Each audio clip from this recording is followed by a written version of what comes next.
Makmum disyaratkan tahu pergerakan imam berpindah daripada satu rukun ke rukun lain. Syarat kedua, mengetahui pergerakan imam. Makmum disyaratkan tahu pergerakan imam berpindah daripada satu rukun ke rukun lain supaya dapat mengikutnya, sama ada dengan melihatnya satu, atau melihat sebahagian saf. Dia tak nampak imam bergerak, tapi saf depan itu dia nampak. Atau dengan mendengar, dua. Jadi melihat atau mendengar. Atau suara mubalik, walaupun mubalik itu tidak solat. Mubalik ni ialah, kalau yang Masjidil Haram sekarang ni tuan-tuan boleh dengar tu kan, Sami Allah liman hamidah Rabbana walakal hamd. Tu mubalik nama dia. Kalau dia tak solat pun kita boleh ikut. Budak kan, budak dia duduk tepi tu kan. Imam kata masjid mana ni yang kata Masjid Mizan kan jauh kan, saf sampai belakang tu, kapet belakang tu.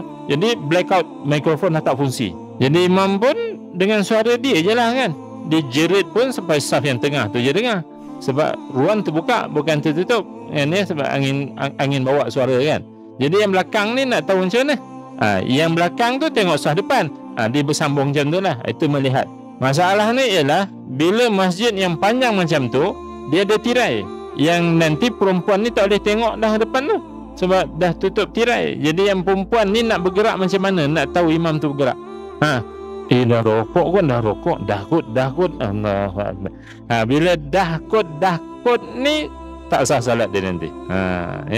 Dia jadi salah berseorangan lah macam tu Mesti dapat tahu pergerakan, sama ada melihat atau mendengar. Melihat tadi tak semesti lihat badan imam, lihat saf depan kita tu bergerak pun dah cukup. Mendengar tadi tak semesti suara imam, yang tolong sampaikan tadi sambung-sambung tu pun okey. Saf nombor 7 cakap Allahu Akbar, saf nombor 14 ni dengar Allahu Akbar, yang 7 tadi cakap Allahu Akbar. Dia bersambung pun tak apa. Itu namanya mubalik. Okey.